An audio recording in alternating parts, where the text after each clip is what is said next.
Hey hello, this is KM sir and welcome to KM sir chemistry. 12th के बाद क्या करें? सबसे बड़ा क्वेश्चन मार्क। इस क्वेश्चन मार्क का जवाब आज हम आपको पूरे डिटेल में करेंगे।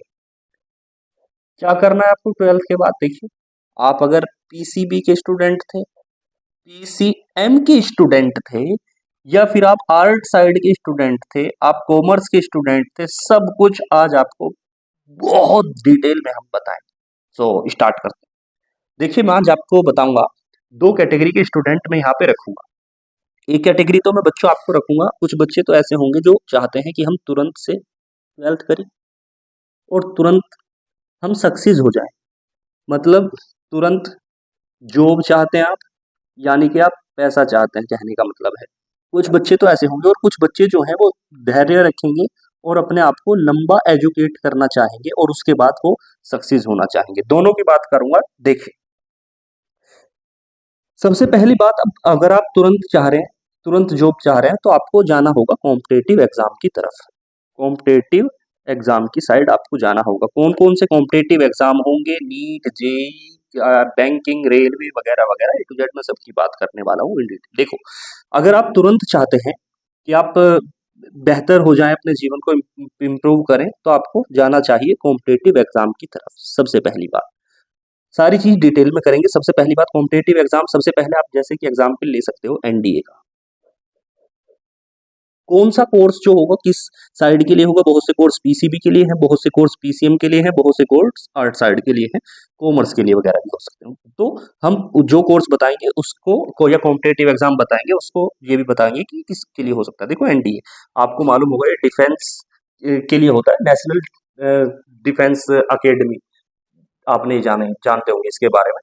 तो इसकी जो एलिजिबिलिटी है, मतलब ये क्या होता है, इससे आप डिफेंस ऑफिसर बन जाते हैं। इसके माध्यम से आप देखो, इस तरीके से और भी डिफेंस के एग्जाम होते हैं। डिफेंस के एग्जाम से आप एयरफोर्स वगैरह में चले जाते हैं, अच्छा खासा आप पैसा भी, रेवेन्यू भी जनरेट कर लेते हैं, और सबसे बड़ी चीज, आप देश के लिए बहुत कुछ कर जाते हैं यहाँ पे। तो इसके बारे में थोड़ी सी जानकारी ले लें। देखो, इसकी जो एज है ना आपकी, वो 16.5 से लेकर के 16.5 से 19.5 साल तक के बच्चे इसे दे सकते हैं। मतलब अगर आपका लक्ष्य है, अगर आपको एनडीए देना है, तो आपको 3 साल, 3 बार आप दे, कहने का मतलब है 3 साल तक आप दे सकते हैं इसे। मतलब कि आपको जाना चाहिए तुरंत इसकी तैयारी में। इसकी तैयारी के लिए आपको तुरंत जाना चाहिए, फिर एज आपकी वहां से निकल जाती है। इसके अंदर कौन कौन से सब्जेक्ट होते हैं, थोड़ी सी जानकारी देखो। इसकी जो फीस होती है फॉर्म की, वो 100 रुपये होती है, केवल 100 रुपये। 100 रुपये है। टेस्ट होता है इसका। टेस्ट के अंदर देखो, आपको बताएं, मैथ आता है एक तो, और मैथ के साथ साथ आपका जीएटी, यानी कि इसके अंदर जनरल नॉलेज हो गया, अवेयरनेस वगैरह हो गया, फिजिक्स केमिस्ट्री हो गया, फिजिक्स केमिस्ट्री, ये सब कुछ आता है आपके अंदर। 300 मार्क्स के यहाँ से बन जाते हैं इस तरीके से। कहने का मतलब 300 मार्क्स का आपका मैथ हो गया और 600 मार्क्स का आपका ये हो जाता है। टोटल जो है ये एनडीए आपका 900 मार्क्स का हो गया इस तरीके से, और लास्ट में आपका इंटरव्यू हो जाता है और आप वहां पे सेलेक्ट हो जाते हैं, जो आप चाहते हैं, अपना गोल अचीव कर लेते हैं। ठीक है जी। इस तरीके से साल में जो है ये एग्जाम आपका 2 बार हो जाता है।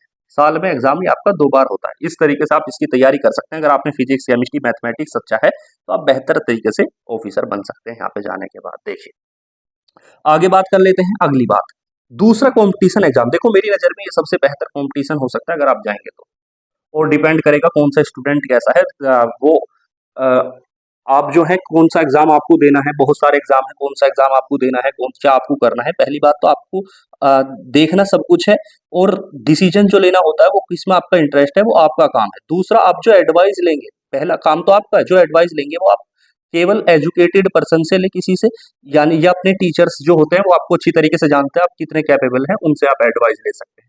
किसी भी अगर नॉन एजुकेटेड या कम उस क्षेत्र का आदमी ना हो, उससे आप कोई एडवाइस ना ले इस बारे में। दूसरा दूसरा कोर्स देखो, दूसरा अगर बात करें कॉम्पिटेटिव एग्जाम, आपको बता दें, एसएससी वगैरह होगी बच्चों। एसएससी का आपने नाम सुना होगा। यहाँ से आप तैयारी करो, और तैयारी करने के बाद आप सेलेक्ट हो जाते हैं, और हो गया आपका अपना जो बनना है आपको। इसके अंदर बहुत सारे चीज होती है, वहां पे आप प्रिपेयर हो जाते हैं। तीसरा कंपटीशन देखो, मैं आपको बता दूं, रेलवे के अंदर आप जा सकते हैं। आपने देखा होगा ग्रुप डी, इस तरीके के नाम बहुत कुछ सुने होंगे, बहुत सारी डिटेल है, अगर चाहें तो आपको एक तैयारी करें कंपटीशन की, और उसके बाद जो है आप रेलवे में चले जा सकते हैं। इस ये आपके science side, art side, PCB, PCM सबके लिए जा सकते हैं। रेलवे, एसएससी सबके लिए ये एग्जाम है। हाई कोर्ट क्लर्क, कुछ बच्चे इस तरफ भी जाते हैं हाई कोर्ट क्लर्क के अंदर, चाहे तो इसका भी कंपटीशन एग्जाम आप देना चाहें तो दे सकते हैं बच्चों। और आप नेवी का एग्जाम भी दे सकते हैं, इतनी भी जानकारी आपको मालूम हो गया। बैंक बैंक के अंदर भी कुछ जाते हैं, कॉमर्स के जो बच्चे हैं वो बैंकिंग की तैयारी कर सकते हैं। इस तरीके से ये तो आपके बहुत सारे मैंने भी कॉम्पिटिशन आपको बता दिए, ठीक है जी। अब कुछ कंपटीशन ऐसे होते हैं यहाँ पे देखो, जैसे कि कुछ बच्चों का जो टारगेट है वो पुलिस के अंदर हो सकता है, पुलिस कांस्टेबल या फिर एसआई। इसके लिए आपको क्या करना है, बीए बीएससी कुछ डाल दो, फॉर्म डाल दो, वहां पे तैयारी करते रहो। आपने मतलब ग्रेजुएशन कर लिया, कर लिया, और ग्रेजुएशन करने के बाद आप इसकी तैयारी कर लें, और उसके बाद आप पुलिस में कांस्टेबल या एसआई भी चले जा सकते हैं। अगली चीज, कुछ बच्चे जो है, अगर आपको और बड़ा सपना है, देखो यूपीएससी की तरफ आप जा सकते हैं, ये भी आपके पास ऑप्शन है। इसके लिए आप ग्रेजुएशन करें और साथ साथ यूपीएससी जो है उसकी प्रिपरेशन करते रहें, यूपीएससी भी आप क्रैक कर लेंगे अगर चाहें तो। इस तरीके से ये तो मैंने बहुत सारे आपको कॉम्पिटेटिव एग्जाम बताया जो आपको बात समझ में आ रही होगी। देखो कितने, पहला एनडीए बता दिया मैंने आपको, दूसरा एसएससी, तीसरा रेलवे, चौथा हाईकोर्ट क्लर्क, पांचवा मैंने नेवी के बारे में बताया, छठा आपको पुलिस के बारे में बता दिया, सातवां मैंने आपको यूपीएससी। है बहुत सारे, अगर आप और भी जानकारी लेना चाहते हैं तो आप कनेक्ट कर सकते हैं, कमेंट कर सकते हैं। चलो आगे बात करते हैं। ये तो आपके कंपटीशन होगी। अगर आप चाह रहे हैं कि भाई हमें तो एजुकेट होना है, देखो अब क्या करें। इसके अलावा देखो यहाँ पे बच्चों आप बीएससी कर सकते हैं, बीएससी में एडमिशन ले सकते हैं। अगर आप टीचिंग में जाएं, अगर आप टीचिंग में जाना चाहते हैं, आप बीएससी में एडमिशन डाल सकते हैं। अगर आप आर्ट साइड के हैं, बीए में डाल सकते हैं। कॉमर्स के हैं तो आप यहाँ पे बीकॉम कर सकते हैं। उसके बाद आप मास्टर डिग्री करेंगे, और उसके बाद आप चाहें तो बीएड वगैरह, और उसके बाद आप चाहें तो पीएचडी वगैरह के अंदर जा सकते हैं, और वहाँ पे टीचिंग लाइन के अंदर जा सकते हैं। अगर आपने देखो बीए कर रखा है और अब चित्रकला से बस बीए करो, और उसके बाद आपका तो टीजीटी के एग्जाम होंगे और वहाँ पे भी आप क्रैक कर जाएंगे इस तरीके से। ये तो आपकी टीचिंग लाइन होगा। और अगर आप साइंटिस्ट बनना चाहते हैं, देखो बीएससी, मान लो आपने बीएससी कर लिया और फिर उसके बाद आपकी एमएससी हो गया, पीएचडी जाओ, फिर उसके बाद साइंटिस्ट के अंदर भी आप जा सकते हैं यहाँ से रिसर्च करने के बाद।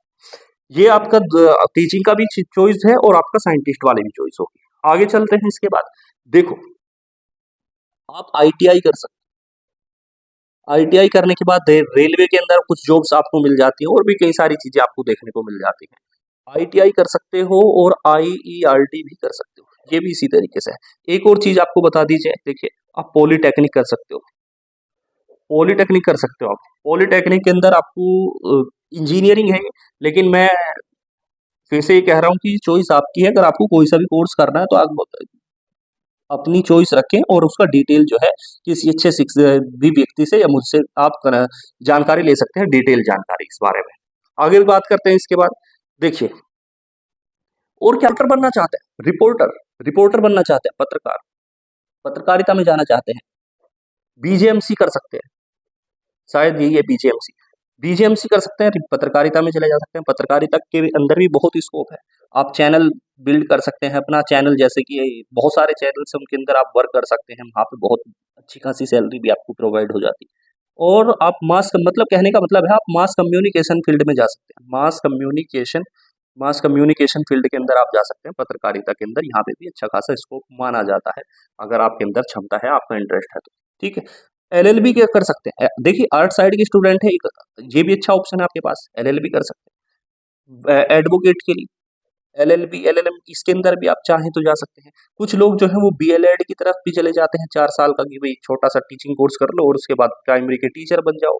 ठीक है जी, मैं आपको केवल रास्ते बता रहा हूँ कौन कौन से रास्ते हैं, मैं ये नहीं कह रहा आपको करना क्या है, वो आप पे डिपेंड करेगा। और अगर आप किस कैटेगरी के कितने कैपेबल हैं, खुद डिसीजन लें, अपने माता पिता से, अपने शिक्षकों से इस चीज की जानकारी लें। ठीक है, वो आपको बेहतर बताएंगे। आगे बात करो इसके बाद, और यहाँ से चलिए, ये इतनी जानकारी तो होगी आपकी बेसिक बेसिक। अब बात करते हैं, अगर आप और थोड़ा सा इंटेलिजेंट स्टूडेंट हैं तो आप जा सकते हैं। देखो मैथमेटिक्स के जो स्टूडेंट हैं उनको जाना चाहिए जेई की तरफ, बायोलॉजी के स्टूडेंट हैं उनको जाना चाहिए नीट की तरफ। देखो अब जेई के बारे में थोड़ी सी जानकारी देता हूँ। जेई जो होता है, इसके 2 एग्जाम होते हैं, एक होता है इसका मेंस का, एक होता है इसका एडवांस का। पहली बात, आप अगर जैसे कि आपने जेई को जो है ये जॉइंट एंट्रेंस एग्जाम होता है, आपने मेंस को क्लियर कर लिया तो आप मेंस को क्लियर करने के बाद एनआईटी में चले जाते हैं, आई आई आई टी, ट्रिपल आईआईटी में चले जाते हैं इस तरीके से। और अगर आप इसको क्रैक करते हैं तो भाई आप आईआईटी में जाते हैं। इनको क्रैक करने के बाद ये ये बड़ा स्तर है। अगर आप मेंस को निकाल देते हैं अच्छी रैंक के साथ तो आपको एडवांस देने का मौका मिलता है। मेंस को अगर आप नहीं कर पाते या एडवांस नहीं दे पाते तो भी आपको ये कॉलेज मिल जाते हैं और इनका पैकेज तो बहुत ही तगड़ा होता है। सैलरी इनकी बहुत अच्छी खासी होती है। आगे बात करें इसके बाद, देखिए आपने क्रैक कर लिया। ये जो है जेई जो होता है ये साल में 2 बार होता है, ये भी आपको बता दें। सब्जेक्ट क्या होते हैं भाई, फिजिक्स होता है और केमिस्ट्री होता है, मैथमेटिक्स होता है, फिजिक्स केमिस्ट्री मैथ, पीसीएम होता है। 25-25 क्वेश्चन आपके आते हैं, 25-25-25 इस तरीके से। टोटल 4 नंबर का एक सवाल होता है, 4-4 नंबर के एक सवाल है, कुल मिला करके ये आपके 300 नंबर का हो गया।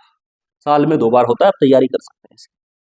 देने की जो लिमिट है वो आप इसको 6 बार दे सकते हैं जेई मेंस को, और जेई एडवांस जो है वो आप 2 बार दे सकते हैं। इस तरीके से ये जेई की तैयारी कर सकते हैं आप और जा सकते हैं बड़े बड़े कॉलेजेस के अंदर। इससे आप इंजीनियरिंग बन जाएंगे और बीटेक के अंदर आप चले जाएंगे, स्कोप अच्छा खासा है। अगर आप देखो बीटेक डायरेक्ट करते हैं तो वहाँ पे कोई ज्यादा वैल्यूबल नहीं होगी उसका, और अगर आप कर भी लेंगे तो सैलरी जो होगी वो आपकी 20,000, 20 के, 30 के, इस तरीके से जोर लगा करके 15 के, 25 के। अगर आप यहाँ से जाते हैं तो देखो इसकी सैलरी महीने की इतनी है, मैं आपको बता दूं 15,000 भी हो सकती है बीटेक करने के बाद आपकी सैलरी। और यहाँ पे अगर आपके अंदर आप बहुत अच्छी खासी, जैसे आईआईटी धनबाद और आईआईटी मद्रास वगैरह और बड़े कॉलेजेस है, तो यहाँ पे आपको 15,000 रुपये महीना अर्न कर रहे हैं, और हो सकता है आप बहुत बड़ी कंपनी में भी चले जाए, वहाँ पे आप 15 लाख रुपए महीना भी अर्न कर रहे हैं। इतनी भी ताकत इसके अंदर है। आगे बात करें इसके बाद, देखिए ये आपने कर लिया। अगर आप नीट के स्टूडेंट है भाई, ये बहुत सारे स्टूडेंट इस चीज का वेट कर रहे होंगे नीट का। नीट के अंदर पीसीबी आपके पास है, सबसे बढ़िया ऑप्शन है। 12th क्लास में देखो आपकी फिजिक्स केमिस्ट्री बायोलॉजी मजबूत होनी चाहिए। 25% फिजिक्स आती है, ये आपकी 720 नंबर का एग्जाम होता है। 25% आपकी यहाँ से फिजिक्स आएगी, कहने का मतलब है कि 25% फिजिक्स, 25% आपकी केमिस्ट्री और 50% जो है बायोलॉजी, इसके अंदर बॉटनी और जूलॉजी मिलाकर के। इस तरीके से 360 नंबर की ये होती है आपकी, और वही 180 नंबर की फिजिक्स, 180 नंबर की केमिस्ट्री होती है। क्रैक करने के लिए मान के चलिए लगभग आपको 720 में से 620 प्लस होने चाहिए इस साल, कम से कम बता रहा हूँ। 650 पे आप लग पूरी तरीके से सेफ है, 650 पे आप सेफ है, इससे प्लस में ही आपको स्कोर करना होगा। आगे बात करें इसके बाद, इससे आपको क्या क्या मिल सकता है अगर आपके नंबर अच्छे हैं। सबसे पहली प्रायोरिटी आपकी एमबीबीएस में जाएंगे आप, सीधा सीधा एमबीबीएस कर लोगे। और अगर आप नंबर आपके कम हो जाते हैं, एमबीबीएस मतलब आपको एमबीबीएस में नंबर कम आ रहे हैं जिस नीट में, तो आप एमबीबीएस नहीं कर पाएंगे, तो दूसरी चॉइस आपकी बीएमएस हो सकती है। बीएमएस कर सकते हो। देखना मैं आपको कितने मेडिकल कोर्स बता रहा हूँ। बीयूएमएस कर सकते हो, उर्दू की रिक्वायरमेंट होती है, अगर आप मॉडर्न स्टूडेंट है तो आपके लिए बेस्ट चॉइस हो सकती है। और बीएचएमएस कर सकते हो, होम्योपैथी का नाम आपने सुना होगा, होम्योपैथिक्स, ये लो बीएचएमएस कर सकते हो। और आप बीवाईएमएस कर सकते हो बच्चों, योगा, योगा के माध्यम से समझा सकते हैं। और आप देखो बीएसएमएस कर सकते हो, ये लो। और आप बीएससी नर्सिंग के अंदर भी जा सकते हैं। इस तरीके से ये मेडिकल की इतनी फील्ड है। और यहाँ पे देखो पीडीएस भी, ये भी अच्छा है, बीडीएस भी कर सकते हो। नंबर कमा रहे हैं अगर आपके, या नीट में आप कैपेबल नहीं है, तो इस तरीके से बहुत सारे ऑप्शन है आपके पास। इनकी भी फीस ज्यादा नहीं होती, इतनी ज्यादा। एमबीबीएस करने के लिए तो आपको नीट ही क्रैक करना होगा क्योंकि फीस इसकी ज्यादा है। आगे बात करने आप देखो मेडिकल के अंदर, और बीपीएच कर सकते हो भाई। और क्या कर सकते हो, देखिए ये भी अच्छा कोर्स है। बीपीटी कर सकते हो, फिजियोथेरेपी, ये भी आपने सुना होगा, फिजियोथेरेपी कर सकते हो। बीपीटी के बाद एमपीटी कर सकते हो, ये लोग इस तरीके से। पैरामेडिकल कोर्स की तरफ चल देते हैं, ये तो आपके सामान्य से कोर्स हो गए। अगर आप इनकी तरफ नहीं जाते हैं, मतलब आप पढ़ने में थोड़े से वीक हैं, या फिर जो भी कह लें जनरल हैं, जितने होशियार नहीं नीट क्रैक कर ले, तो आप पैरामेडिकल कोर्स की तरफ जा सकते हैं, जिसके अंदर बी फार्मा हो गया आपका, डी फार्मा हो गया आपका। इनको हम कहते हैं, यानी कि इनके लिए भी एंट्रेंस होता है। अगर आपने बी फार्मा डी फार्मा मतलब जनरली कर लिया किसी कॉलेज से, प्राइवेट कॉलेज से, तो इतनी सैलरी हो सकता है ना हो। और अगर आपने जैसे एंट्रेंस निकाले, जैसे कि यूपीसीईटी वगैरह, यूपीएसडब्ल्यू, इस तरीके से इनको क्रैक किया आपने, फिर आप जा रहे हैं यहाँ पे, तो फिर उसके बाद आपकी सैलरी भी अच्छी खासी हो जाती है, फिर आप कंपनी में जाते हैं, ठीक है जी। तो इस तरीके से आप ये कर सकते हैं। आगे बात करें इसके बाद, देखो आप लैब के अंदर जा सकते हैं, लेबोरेटरी के अंदर जा सकते हैं। बायोमेडिकल इंजीनियर, बायोमेडिकल इंजीनियरिंग कर सकते हैं, वहां से जा सकते हैं। रेडियोलॉजी का कोर्स कर सकते हैं, रेडियोलॉजी जिसमें आप सीटी स्कैन करना सीख जाते हैं। इस तरीके से वहां पे भी आप किसी लैब के अंदर, किसी डॉक्टर के पास अच्छी खासी सैलरी थोड़ी बहुत अधिक लेते हैं। इस तरीके से खैर बाय द वे है तो बहुत सारे कोर्स। आपको अगर और भी डिटेल मुझे किसी के बारे में चाहिए तो आप मुझे मालूम कर सकते हैं। आज इतने मैंने ऑप्शन आपको बताए, अब आपको देखना है कौन सा सेलेक्ट करना है। आज की बात हम यहीं पे लास्ट करते हैं।